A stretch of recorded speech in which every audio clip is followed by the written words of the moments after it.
제목으로 함께 말씀을 나누십시다. 여러분 상속 좀 받아보셨나요? 저는 몇 년 전 저희 아버지 돌아가시고 상속 받았습니다. 빈 지갑, 빈 가방 상속 받았습니다. 근데 믿음의 유산을 상속받았습니다. 근데 믿음의 유산을 상속한다고 하는 것은 그냥 자동으로 되는 건 아닙니다. 오늘 4장에 보면 로마서 4장에 보면 이 믿음의 유산을 상속하는 것에 대해서 나오는데요.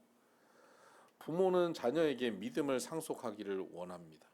근데 그냥 혈연 관계라고 해서 그냥 상속되는 게 믿음의 상속이 아니라는 것이죠. 이것이 안타깝기도 하고 은혜가 되기도 합니다. 여기 출석하신 우리 성도님들 가운데 자녀들이 믿음 생활을 잘 하지 못하는 것 때문에 안타까워하는 분들도 계실 겁니다. 이 믿음을 잘 전달하고 믿음을 잘 가지고 살았으면 좋겠는데 그게 잘 안 되는 것 때문에 안타까워들 하시죠. 교회 어릴 때 주일학교 잘 다녔는데 왜 지금 교회를 안 다니는지 모르겠다 하는 분들 계실 겁니다. 목사, 장로, 권사 가정이라고 해도 자녀들이 믿음을 그대로 상속한다는 것은 이건 쉬운 일이 아닙니다. 이건 혈연 관계, DNA처럼 그냥 이어가는 게 아니기 때문입니다. 믿음은 그냥 상속되는 게 아닙니다.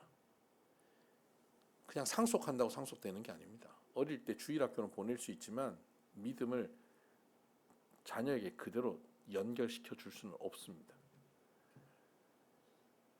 그러나 우리가 믿음의 생활을 보여줄 수는 있습니다. 믿음으로 살아가는 부모의 모습이 어떤 것인지를, 부모의 삶이 믿음으로 살아가면서 참 평안을 누리고 천국을 누리고 산다는 것을 보여줄 수는 있습니다. 그래서 자녀들이 앞으로 살아가면서 나도 우리 부모님처럼 저렇게 믿음으로 살아가야지, 저것이 복된 것이지 라고 기대하게 되고 기도하게 되는 것이죠. 제 아버지는 제게 그 믿음의 본을 보여주셨고 천국을 보여주셨고 그 믿음의 길을 소망하게 하셨고 심지어 목회를 소망하게 하셨습니다. 그래서 믿음을 상속받게 되었습니다. 아브라함은 믿음의 조상이라고 우리는 말합니다. 믿음의 조상 아브라함입니다. 유대인들은 아브라함의 후손들입니다. 그래서 혈연 관계로 믿음이 상속된다고 믿고 있습니다. 특별히 유대인들은 종교적으로 그들이 태어난 지 8일 만에 남자아이들은 할례를 합니다. 그래서 할례를 한 유대인들은 모두 다 믿음이 상속되었다고 기대하고 있습니다. 근데 성경은 오늘 이 믿음으로 하나님께서 의로 여겨주셨다라고 하는 것, 9절 하반절에 보면 아브라함에게는 그의 믿음이 의로 여겨졌다 하노라라고 말씀하시는데, 아브라함의 믿음이 의로 여겨진 것, 그것이 아브라함이 할례를 받은 사람이기 때문이냐라는 질문을 하면서 아니라는 겁니다. 아브라함이 할례 받기 전에 그가 믿음으로 의로워진 것이고 그 다음에 의로워졌기 때문에 그 표로 할례를 허락하여 주신 것입니다. 그러므로 아브라함의 자손들이 혈연 관계로 할례를 한 자손들이 이어져 가지만 그들이 할례를 했고 혈연 관계 속에 있다고 해서 그들이 믿음으로 의로워진 것은 아니라는 것입니다. 로마 교회 안에는 두 계층이 있었습니다. 한 사람들은 유대인인데, 즉 아브라함의 혈연 관계 속에 있는 유대인인데 교회를 다니는 예수 믿는 사람들이고, 또 한 사람들은 유대인이 아닌 이방인인데 예수님을 믿는 사람들입니다. 이 두 집단이 서로 갈등하고 있었습니다. 유대인인데 교회를 다니는 예수 믿는 사람들은 이방인 기독교인들을 보면서 저 근본도 없는 사람들 이렇게 얘기합니다. 뭐 조금만 뭐 잘못하면 저게 근본도 없이 교회를 다녀가지고 저렇다고, 저 믿음 생활 잘 못한다고 늘 지적합니다. 자기들은 늘 고자세입니다. 가르치려 합니다. 그리고 이방인들은 늘 유대인들이 교만한 모습을 보고 또 지적합니다. 지가 그렇게 잘났다고. 그게 서로 교회 안에서 그것 때문에 다툼이 계속 있습니다. 각자 자기 입장을 가지고 서로를 지적하고 판단하고 다툽니다. 갈등합니다. 이것이 로마 교회의 모습입니다. 여러분, 교회는 늘 이렇습니다. 천사들만 모여서 하나님만 찬양하는 그런 교회는 세상에 없습니다. 가정도 마찬가지입니다. TV에 나오는 TV 드라마는 더 심각한가요? 내가 네 엄마다 뭐 이런 거 나오고, 네. 드라마 속에 막 행복한 가정, 언제나 아름다운 것이 식탁에 꽃이 피어 있고 잘 차려진 음식, 이런 가정도 없습니다. 우리의 삶은 갈등이 있고 아픔이 있고 어려움들이 있는 것입니다. 가정이나 교회나 다 공동체, 사람들이 사는 곳에는 냄새나고 실패하고 실망하게 하는 그런 모습이 있는 것이죠. 로마 교회가 그랬습니다. 그 교회를 향해서 바울은 편지를 쓰면서 이 믿음이라는 것이 혈연으로 인해서 상속되는 것이 아니다라고 하는 것을 강조하고 있습니다. 이 아브라함도 혈연 관계 속에서 그가 믿음으로 의로워진 게 아니라 무할례자일 때, 그에게 어떤 그 믿음의 계보 없는 상황에서 그가 하나님께서 그에게 믿음을 주셔서 의로워졌고 그 의로워진 표로 할례를 받았을 뿐이다라고 말씀하고 있습니다. 여기서 우리가 소망할 수 있는 것은 이것입니다. 우리 모두 다 유대인들의 관점에서 보면 우리는 무할례자이고 우리는 이방인입니다. 우리는 혈연 관계 속에서 아브라함의 후손이 아닙니다. 그런데 아브라함이 믿음으로 의로워졌다면 우리 또한 믿음으로 의로워질 수 있는, 아브라함의 믿음을 상속할 수 있는 상속자가 우리도 될 수 있다는 것입니다. 유대인만 믿음의 상속자가 아니라 우리도 믿음의 상속자가 될 수 있다는 사실을 말씀하고 있는 것입니다. 우리 비손의 모든 성도들, 이 믿음의 상속자가 되시기를 주의 이름으로 축복합니다.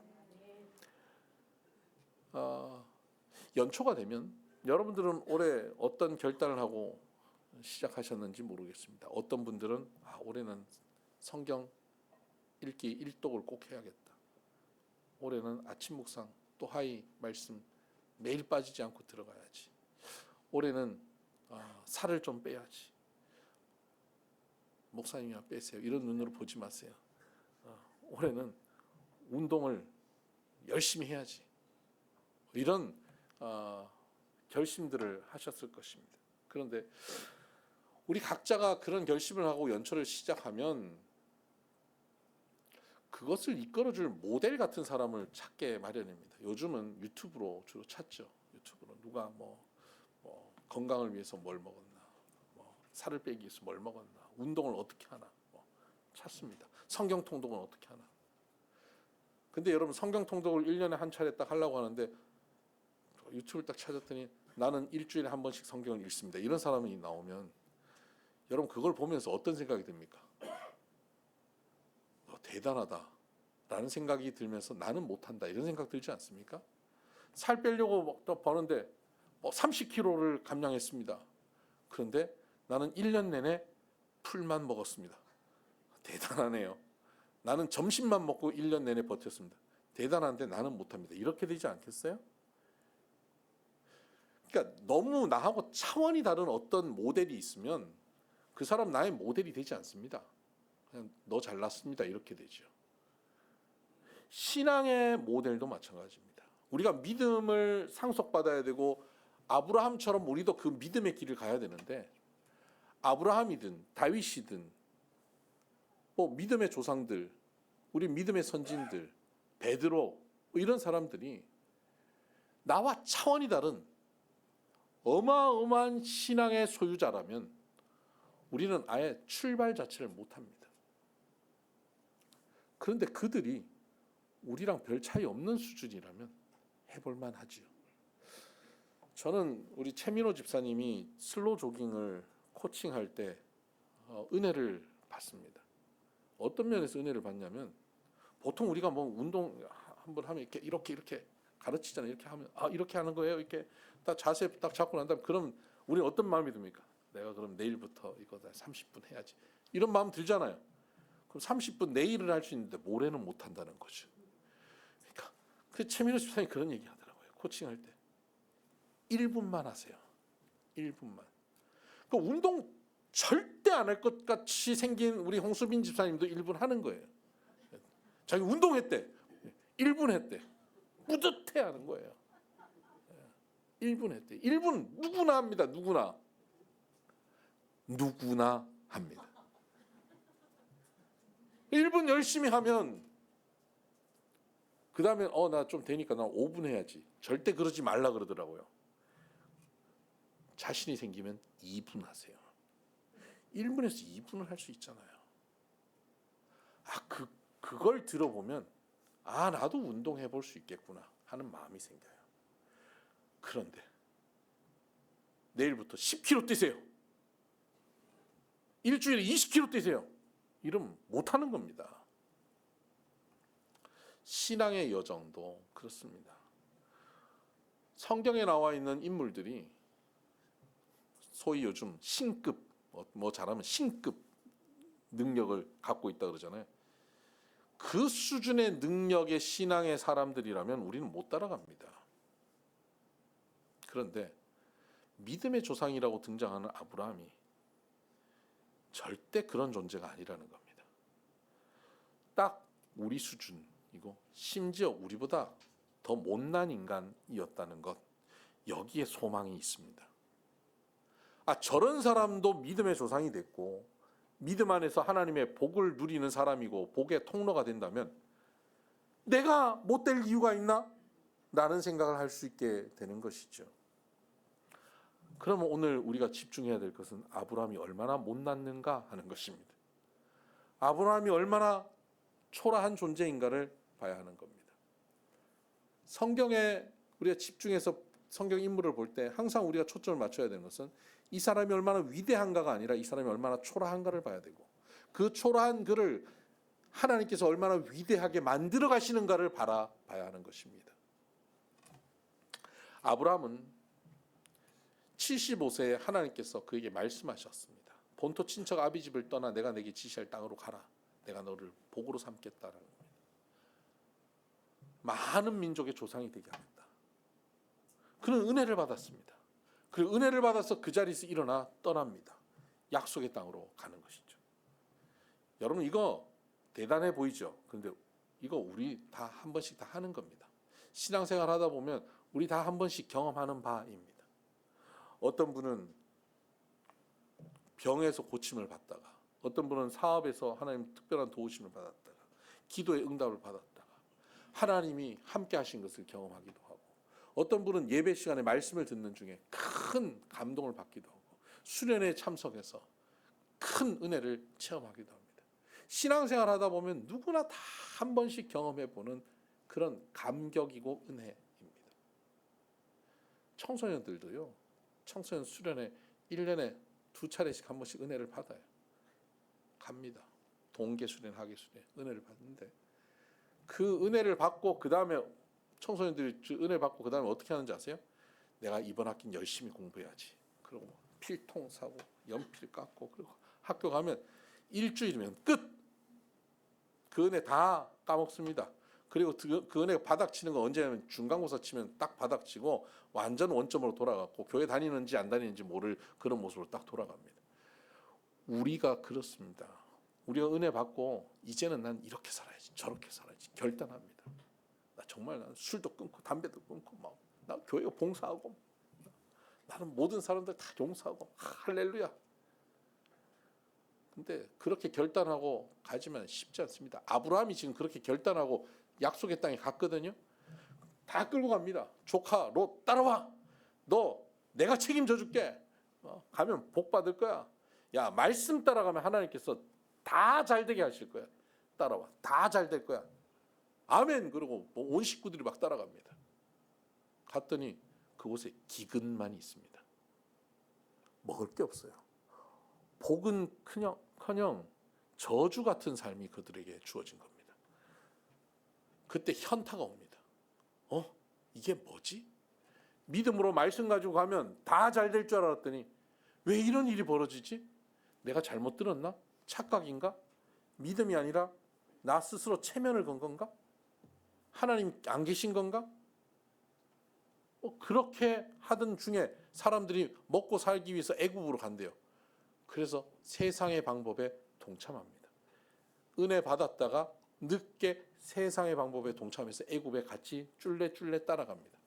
따라가다 보면 믿음의 사람들이 믿음으로 가다가 다시 세상으로 유턴하면요, 세상으로 걸어가는 익숙한 사람들보다 더 훨씬 못난 모습으로 걸어갑니다. 그 사람들은 세상에서 익숙해서 웬만한 거 상처도 안 받고 웬만한 거 갈등 안 하고 어려워하지 않고 막 갑니다. 근데 믿음으로 막 가다가 이건 뭐야? 그러고 그제야 세상으로 딱 돌아가면 완전 초짜로, 세상에서 초보자로 겁먹고 염려하고 두려워하면서 갑니다. 아브라함이 딱 그 짝입니다. 애굽으로 내려가는데 자기 와이프가 이뻐가지고 혹시 자기 죽이고 와이프 빼앗아 갈까봐 와이프를 내 누이라고 와이프에게 그렇게 말을 맞췄습니다. 여기 그렇게 할 만한 사람들 많이 있죠. 와이프들이, 인물들이 저부터 시작해가지고 성장로님도 뭐 안 그런 척하지만 김주원 장로님도 그렇잖아요. 김희대 씨는 왜 나는 빼? 뭐 이런 표정으로. 우리 다 못났죠. 아브라함이 다 그런 거예요. 와이프 팔아갖고 자기 사는 겁니다. 와이프는 누이로 속여가지고 간 겁니다. 그랬더니 아니나 다를까 왕에게 빼앗깁니다. 근데 하나님께서 왕에게 경고하고 왕이 아브라함에게 돌려줍니다. 너 왜 그렇게 거짓말했냐고. 그거 얼마나 창피합니까? 믿음의 사람이. 그리고는 그 창피함 속에서 그가 깨닫습니다. 그리고는 다시 원점으로 돌아갑니다. 약속의 땅으로 돌아왔죠. 그곳에서 단을 쌓고 하나님께 예배합니다.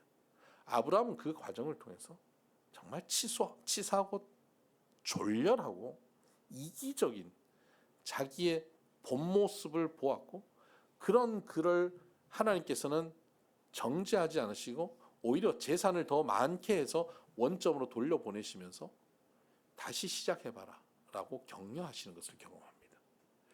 그는 그 실패의 자리에서 또다시 하나님의 은혜로 회복되어서 하나님께 예배하는 자세로 돌아갑니다.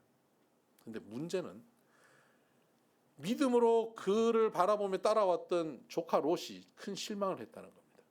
아니, 믿음으로 가는 삼촌 모습이 왜 저 모양이야? 실망한 거예요. 그래서 재산권 문제, 소를 먹이는, 양을 먹이는 문제로 그 핑계로 갈랐습니다. 조카 롯이 떠납니다. 소돔과 고모라 땅을 향해서 가버립니다.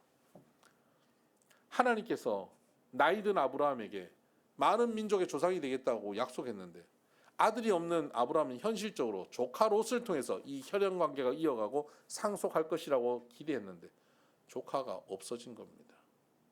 얼마나 좌절하겠습니까? 그런 그에게 하나님 또 다시 말씀하시고 그를 격려하고 또 일으킵니다. 그러던 중에 소돔과 고모라 땅에 전쟁이 났고 조카가 사로잡혔다는 소식을 듣습니다. 하나님께서 얼마나 은혜를 줬는지 감동을 줘서 사병을 이끌고 주변의 이웃들을 데리고 전쟁에 참여합니다. 그리고 하나님의 은혜로 전쟁에 승리합니다.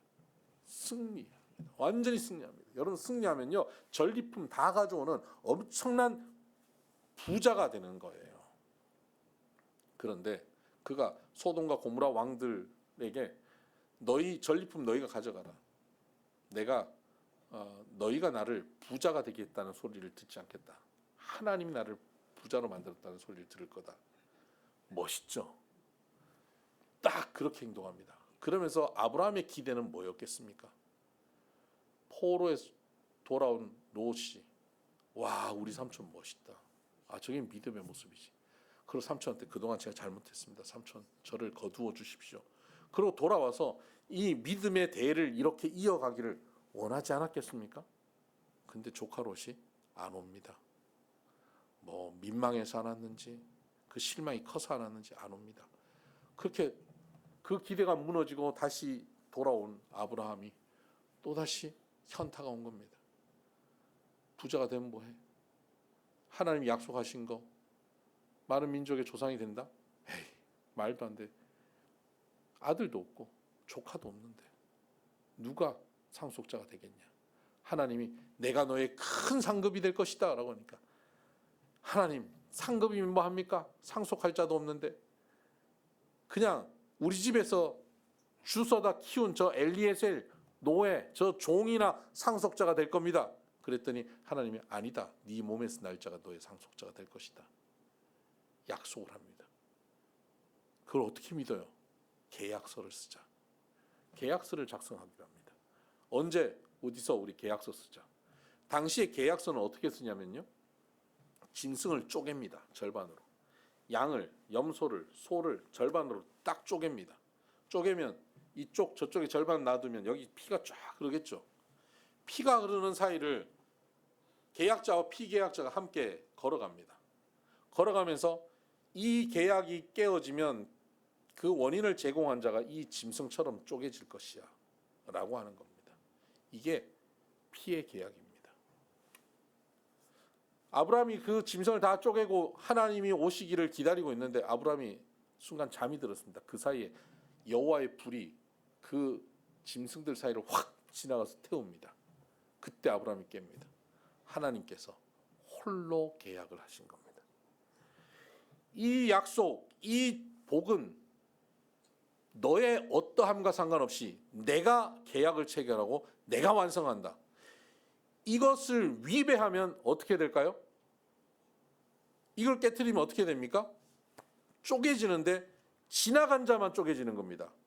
아브라함이 책임지는 게 아니에요. 누가 책임집니까? 하나님이 책임지는 거예요. 그래서 하나님이 쪼개지신 겁니다. 십자가의 죽으심, 아버지와 아들이 쪼개지심, 죽으심으로 인간의 죄를, 아브라함의 죄를, 아브라함의 후손의 죄를, 우리의 죄를 대신하기 위해서 쪼개지시고 우리를 복받는, 하나님이 약속하신 그 자리로 우리를 이끌어 가시기 위해서 쪼개지시는 사건, 십자가의 사건으로 우리를 복 주시고 구원하여 주신다. 이게 복음입니다.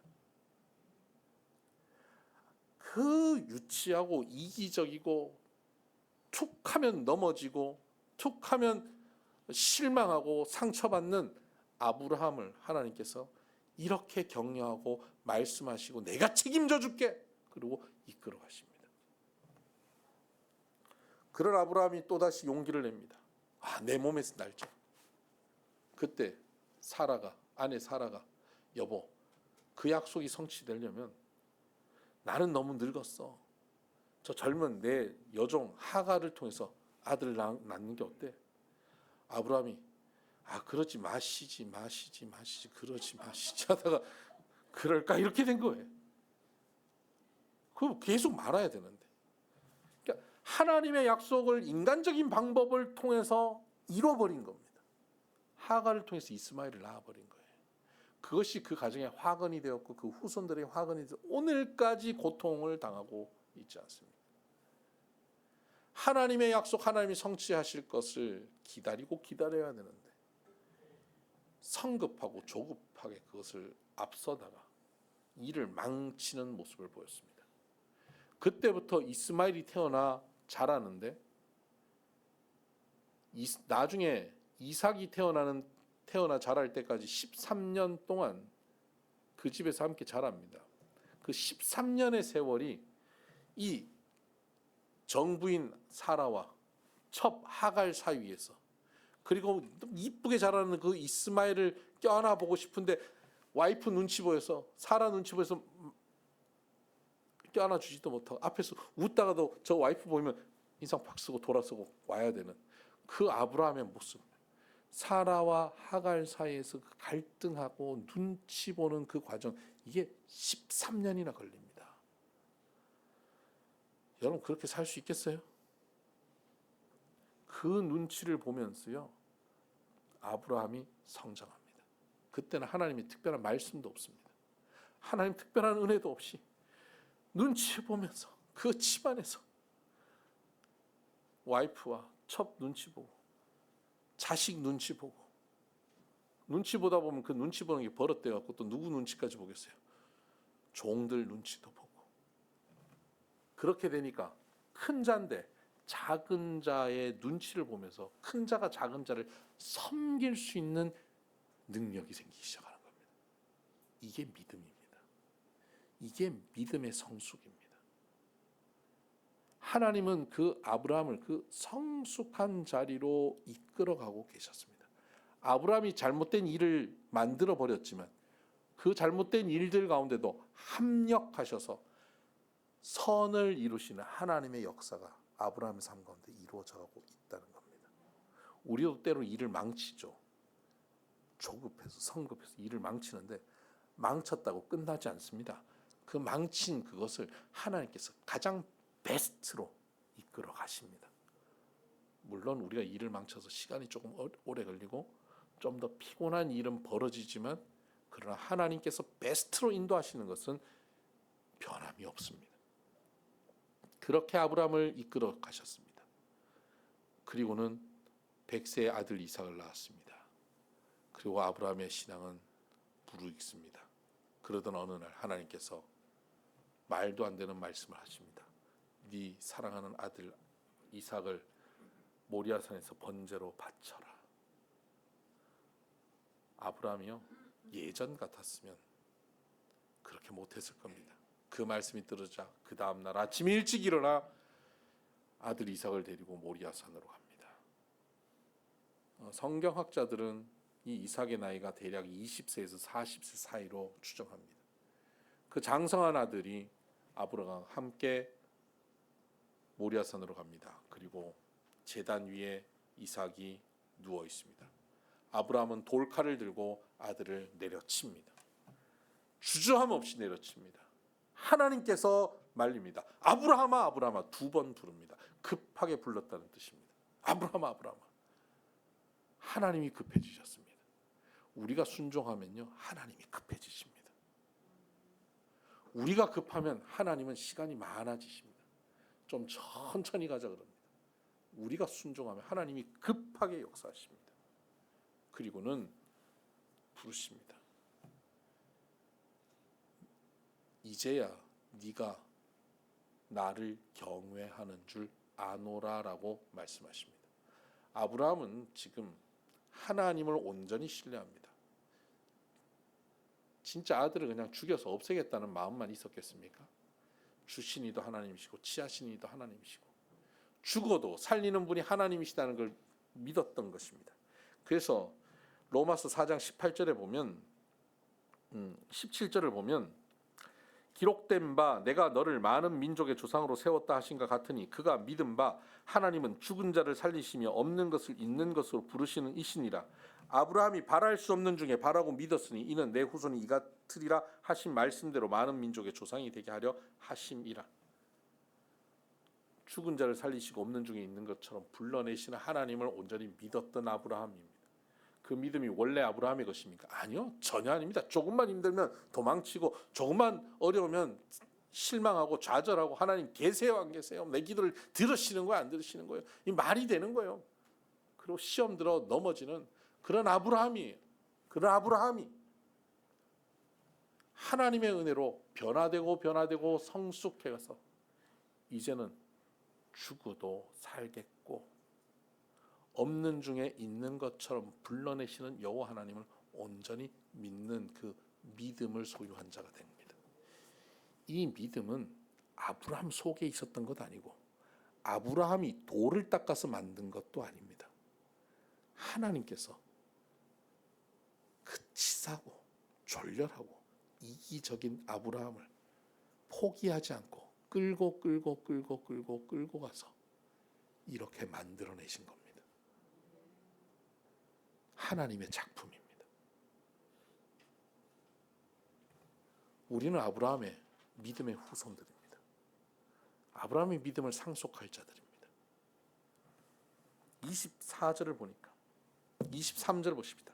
그에게 의로 여겨졌다 기록된 것은 아브라함만 위한 것이 아니요. 그러면요 24절 의로 여기심을 받을 우리도 위함이니라.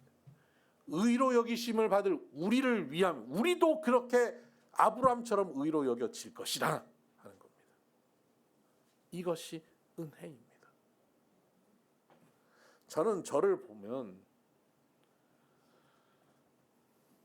교인들 가운데 좀 믿음이 왔다 갔다 하는 모습을 보이는 사람들에게 절대 실망할 수가 없습니다.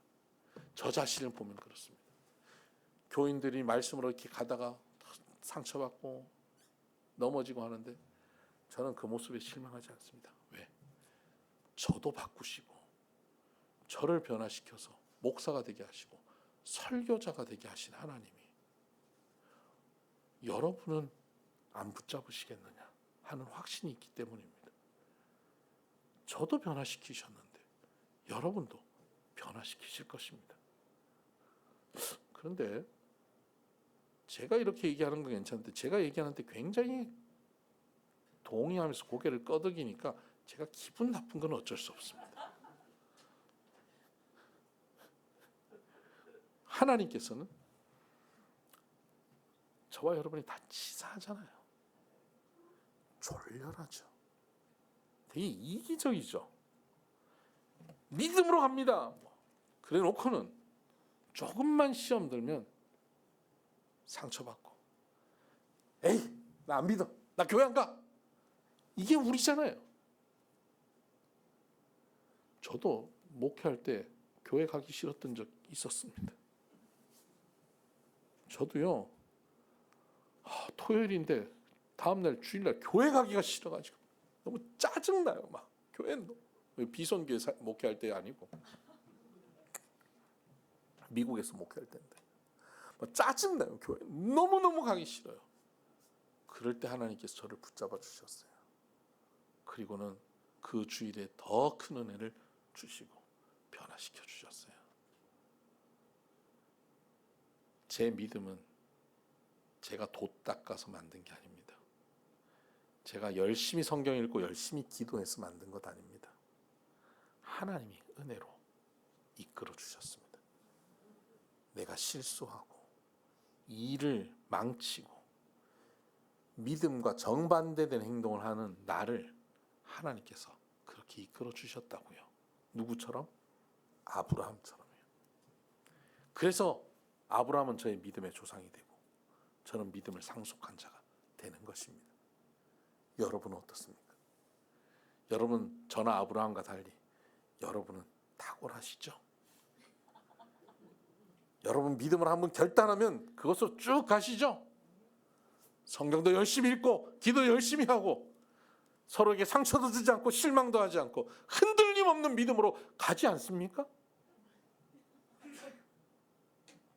그렇지 않는 우리들을 흔들리지 않는 주님께서 우리를 붙잡으시고 우리를 은혜로 이끌어 주십니다.